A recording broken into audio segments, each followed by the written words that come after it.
मैंने एनसी के और जितने भी हमारे मेंबर असेंबली हैं, मैंने उनसे कहा है कि असेंबली शोरगुल के लिए नहीं है।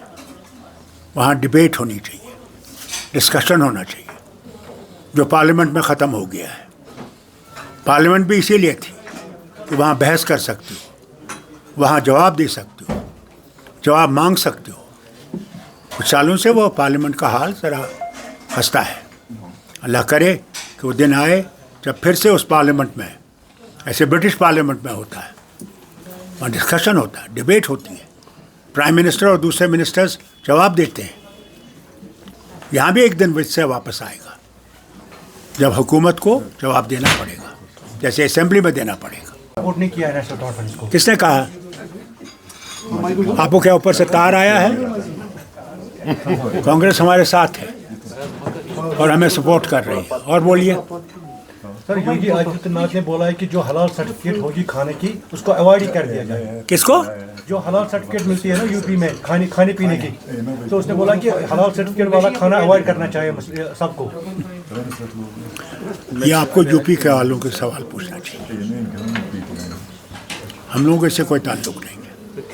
लेकिन सर, ये मुसलमान वहाँ के लोग जो हैं इसका फैसला वो करेंगे। हिंदुस्तान जो है वो यूनिटी इन डाइवर्सिटी है,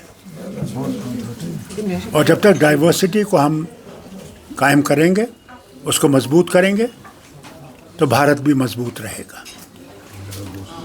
it is not a unitary system. और अनेकता में एकता है, और जब तक हम अनेकता को मजबूत करते रहेंगे, वतन भी मजबूत रहेगा। और ये वक्त की बात है, थोड़ी देर के लिए बात है। तब्दीलियाँ होती रहती हैं, कोई हुकूमत हर वक्त नहीं रहती है। इनका भी वक्त आएगा जाने का, मगर कभी हौसला हारना नहीं चाहिए, सब्र और बर्दाश्त होना चाहिए। जब तक हम सब्र और बर्दाश्त करते रहेंगे, सब ठीक होगा। ऊपर वाला सबके लिए है, वो किसी भी मज़हब से हो। यही हिंदुस्तान की सबसे बड़ी जो है अल्लाह ने मेहरबानी की है कि एक ऐसा वतन है जिसमें सब मज़हब हैं। अब बताइए मुझे, तमिलनाडु को देखिए और कश्मीर को देखिए, न मौसम एक जैसा है, न कल्चर एक जैसा है, न ज़बान है, न वो हमारी कश्मीरी समझ सकते हैं, न हम उनका तमिल समझ सकते हैं। मगर फिर हमें इकट्ठे कैसे रहते हैं? क्योंकि हम समझ सकते हैं कि जब तक हम इकट्ठे रहेंगे, हम दोनों तरक्की करेंगे। यही तो भारत का है, यही तो गांधी का भारत है। यहाँ सब बराबर हैं, कोई फ़र्क नहीं है। वोट हर एक के पास एक है, किसी के पास दो वोट नहीं है। फिर घबराते क्यों? वक्त की बात है, और भी तब्दीलियाँ आएंगी। आगे चलिए। फारूक साहब, पहली बार आप 82 के बाद पार्लियामेंट नहीं जा रहे हैं। पार्लियामेंट मैंने बहुत कर लिया, अब मुझे घर संभालना है। घर आबाद रहेगा तो वतन भी आबाद रहेगा। हमने घर को मजबूत करना है, घर की मुश्किलों को दूर करना है, यहाँ के लोगों को राहत दिलवानी है। यही हमारा मकसद है। पार्लियामेंट में जाने की ज़रूरत नहीं थी। पार्लियामेंट में अब जवान जाएंगे, जो हमारे वहाँ पे हमारी जो मुश्किलात हैं उनको बयान करेंगे।